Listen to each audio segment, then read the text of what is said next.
नमस्कार। आप सभी का मेरे YouTube चैनल हिंदी साहित्य में बहुत बहुत स्वागत।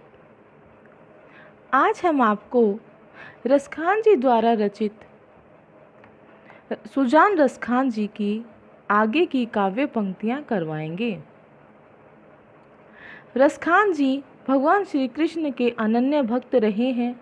उनको ही अपना वो आराध्य देव मानते हैं और श्री कृष्ण भगवान को का जो परमात्मा का स्वरूप है उनका महत्व बताते हुए वो बताते हैं कि किस प्रकार भगवान श्री कृष्ण अपने भक्तों से प्रेम करते हैं और भक्त वत्सलता का वर्णन बड़ा ही सुंदर चित्रण वो कर रहे हैं।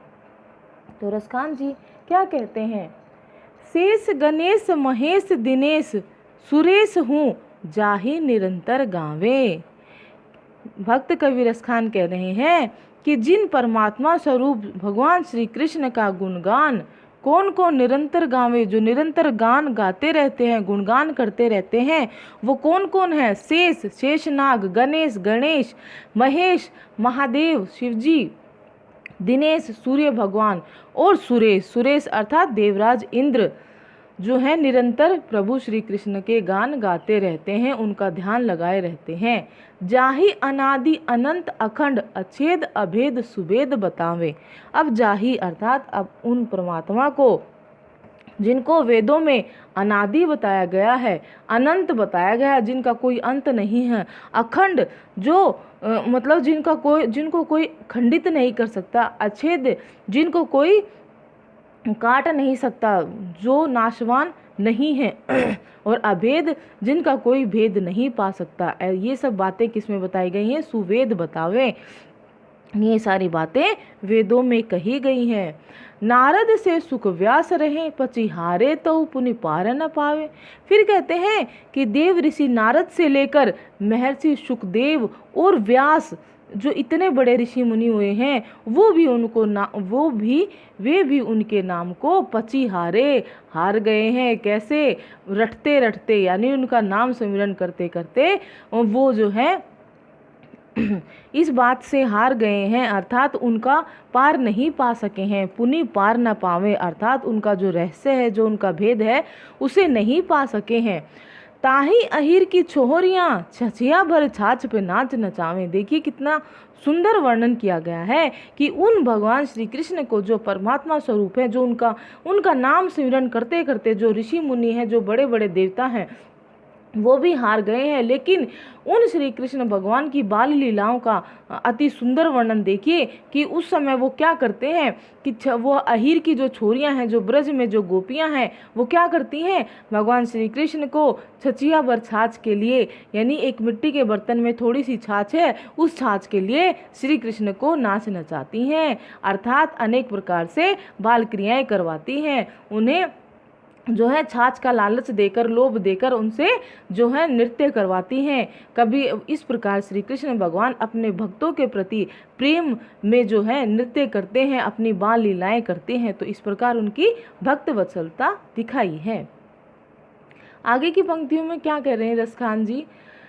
शंकर से सुर जाहि भजे चतुरानन ध्यान में धर्म बढ़ावे। नेक हिये में जो आवत ही महाजड़ मूढ़ रसखान कहावे। अब रसखान जी क्या कहते हैं? शंकर से सुर जाहि भजे, यानी भगवान देवादिदेव जो भगवान महादेव हैं वो और अन्य जो देवता हैं, सुर जाहि भजे, और अन्य जो देवता हैं वो सब क्या है? उनका ध्यान करते हैं, उन्हें भजते हैं। और चतुरानन यानी चतुर हैं आनंद जिसके, अर्थात चार मुख वाले कौन? भगवान ब्रह्मा भी, जिनके ध्यान में लीन होकर धर्म को बढ़ाते रहते हैं। धर्म को बढ़ाने का अर्थ यहाँ सृष्टि के कार्य का जो संचालन करते हैं, जो पालन पोषण का कार्य करते हैं, वो भी ब्रह्मा जी भगवान श्री कृष्ण की ही के ध्यान में निमग्न होकर करते हैं। और वो कहते हैं कि मेरे प्रभु की इतनी बड़ी विशेषता है, मेरे प्रभु इतने दयालु हैं, इतने मतलब जो है ना, मेरे प्रभु श्री कृष्ण ऐसे हैं, अगर उनका कोई जरा भी ध्यान कर ले, नेक हिये में अगर थोड़ा सा भी कोई हिये अर्थात हृदय में अगर वो आवते ही अगर उसका मतलब उनका तिनके के समान भी अगर वो ध्यान कर ले, क्षण भर मात्र के लिए भी उनके बारे में सोच ले, तो जो महाजड़ है, जो महाअज्ञानी है, जो मूर्ख है, मूढ़ है, उसके लिए रसखान जी कहते हैं कि वो भी पल भर में ज्ञानी हो जाते हैं, परम ज्ञानी हो जाते हैं। और फिर उनकी सुंदरता का बखान करते हुए रसखान जी क्या कह रहे हैं कि वो कितने मतलब सौंदर्यपूर्ण है कि जा पर सुंदर देव वधु, जो देव रमणिया है, जो सुंदर देव रमणिया है, वो उनकी सुंदरता पर नहीं बारत प्राण अबार लगावे। वो अपने प्राणों को बारते समय, प्राणों को न्योछावर करते समय अबार नहीं लगावे, अर्थात समय क्षण भर का भी समय नहीं लगाती हैं, अर्थात अपने प्राणों को न्योछावर करने के लिए हर समय तैयार रहती हैं और एक क्षण का भी विलंब नहीं करती हैं। फिर कहते हैं ताही अहीर की छोरियां छछियावर छाछ पे नाच नचावे। उन प्रभु श्री कृष्ण को, जिनकी इतनी बड़ी महानता है, उन श्री कृष्ण भगवान को अहीर की छोरियां, वो ब्रज की गोपियां छछियावर छाछ के लिए नाच नचाती हैं, अर्थात बाल क्रीड़ाएं करवाती हैं। छछियावर छाछ अर्थात मिट्टी के बर्तन में थोड़ी सी छाछ के लिए, थोड़ी सी छाछ के लालच में वो श्री कृष्ण भगवान से बाल लीलाएं करवाते हैं। और भगवान और मेरे आराध्य श्री कृष्ण वो भक्त वत्सल हैं, वो भक्तों से प्रेम करने वाले हैं, अर्थात अतः वो इसलिए ऐसा करते हैं। आगे रसखान जी क्या कह रहे हैं, बंक विलोकन है दुख मोचन, दीर्घ लोचन रंग भरे हैं, घूमत बारूनी पान किए जिमि झूमत आनंद रंग ढरे हैं। अब फिर से उनकी जो तिरछी दृष्टि है, जो उनका बाकपन है, जो उनका देखना है, वो किस प्रकार का है। जब तो सुजान रसखान से ये जो काव्य पंक्तियां हैं ली गई हैं, रसखान जी द्वारा रचित हैं। इसमें भगवान श्री कृष्ण का जो रूप माधुर्य है, जो सुंदरता है, उनके सौंदर्य का जो है वर्णन किया गया है। तो रसखान जी कहते हैं श्री कृष्ण भगवान की जो तिरछी दृष्टि है, जो बांकपन है, जो टेढ़ापन है, वो जिस पर भी पड़ जाती है, बंक विलोकन है दुख मोचन, वो दुखों को हरने वाली है, दुखों का नाश करने वाली है। दीर्घ लोचन, और उनके जो दीर्घ नेत्र हैं वो रंग भरे हैं। किसके रंग से भरे हैं? वो प्रेम रूपी रंग से भरे हैं, अर्थात वो जिसको भी देख लेते हैं उसके दुखों का नाश कर देते हैं और उसका जीवन जो है सुखमय हो जाता है।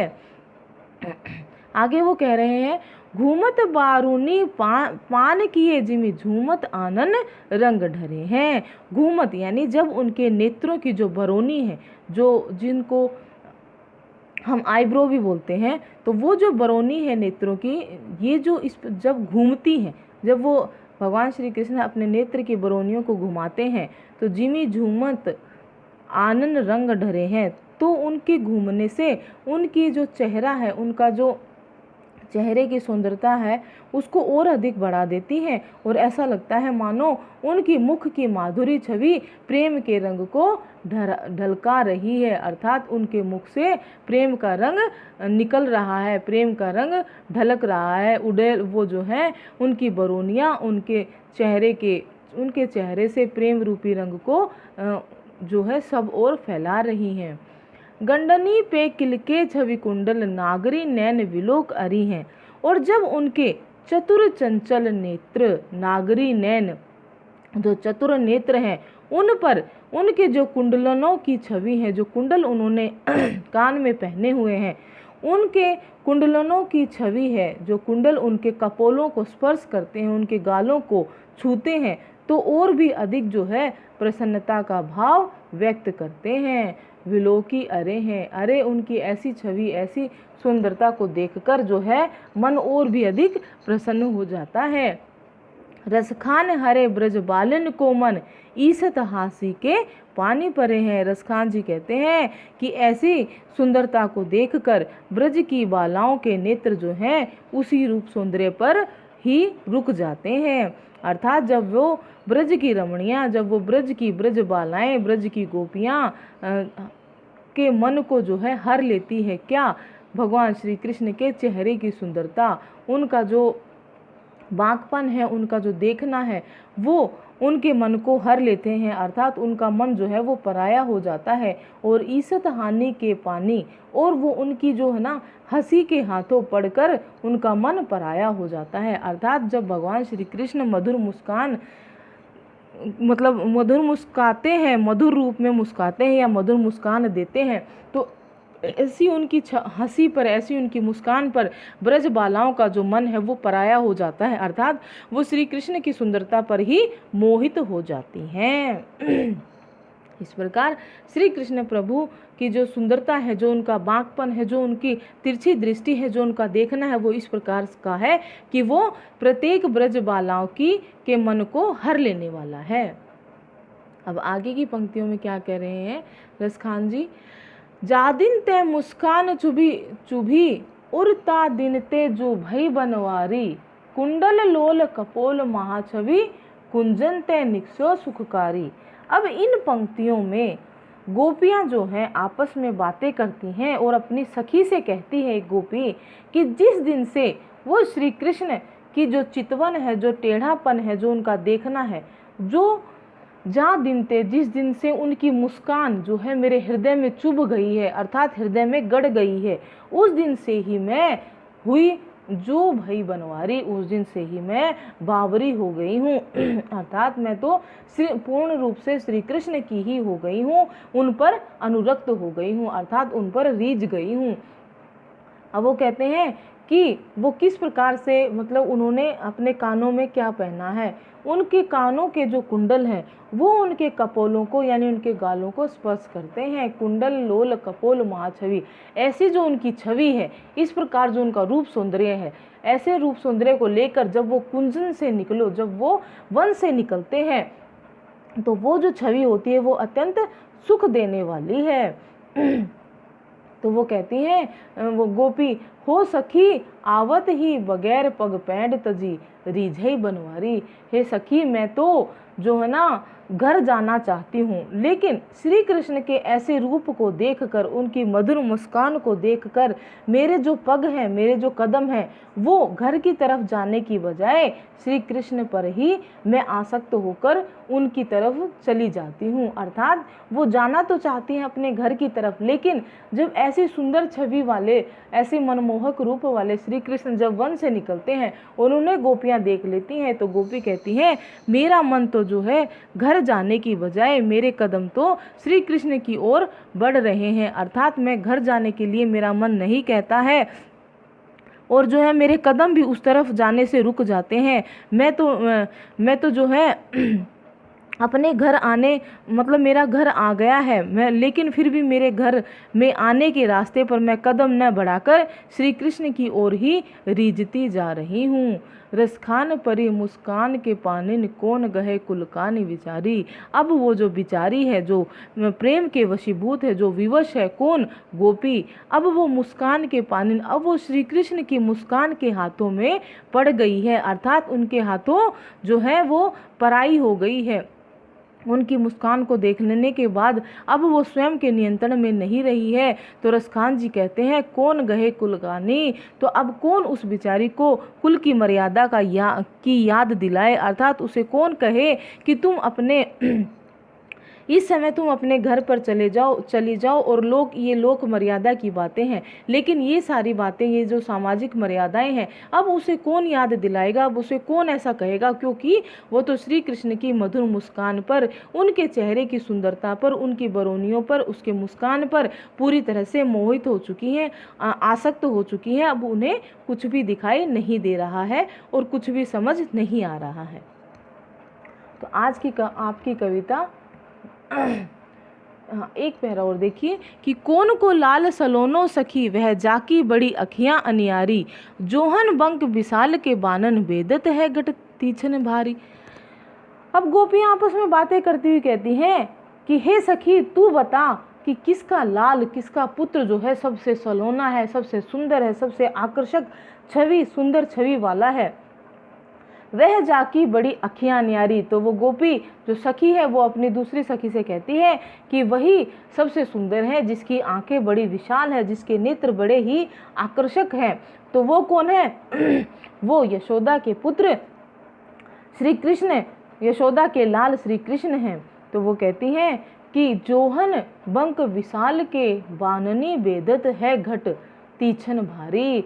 उनके जो नेत्र हैं, उनके जो विशाल नेत्र हैं, उनके नेत्रों का जो देखना है, जो टेढ़ापन है, जो टेढ़ी दृष्टि है, उसे देखकर ऐसा लगता है मानो जो है ना उन्होंने हृदय को बेंध दिया है, भेदित है घट, हृदय को बांध दिया है। यानी अपनी दृष्टि से हमारे हृदय पर तीक्ष्ण भारी, तीखे और भारी जो है उन्होंने बाण चलाकर हमारे हृदय को बांध दिया है, बिंद दिया है। अर्थात उन तीरों से जिस प्रकार मनुष्य का शरीर जो है बिंद जाता है, उसी प्रकार से श्री कृष्ण के विशाल नेत्रों की सुंदरता से जो है गोपियों का हृदय जो है वो बिंद गया है।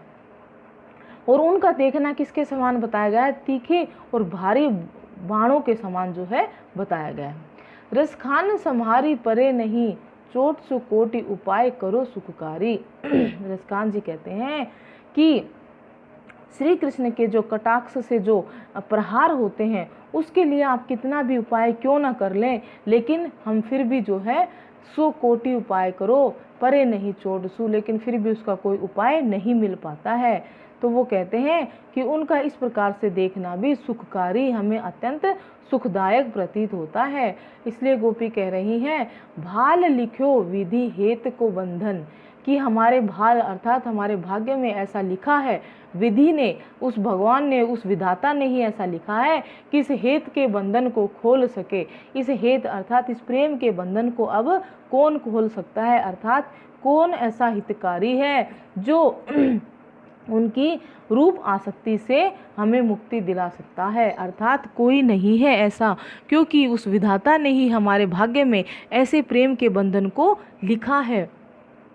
अर्थात हम भगवान श्री कृष्ण की भक्ति करते हैं, हम उनसे प्रेम करते हैं और उनके माधुर्य से, उनकी सौंदर्य से जो है ना हम आसक्त हैं। तो उनका इस प्रकार से देखना और हमारा उनके प्रति इस प्रकार से आसक्त होना, ये सारी बातें जो हैं वो विधाता के द्वारा ही लिखी हुई हैं। हमारा उनके प्रति जो प्रेम है वो भी उस विधाता ने ही लिखा है। तो इन सब बातों से मुक्ति के दिलाने के लिए अर्थात इस प्रेम से, हाँ, इस प्रेम के बंधन को तोड़ने वाला कोई नहीं है, इस प्रेम से इस आसक्ति से हटाने वाला हमें कोई नहीं है।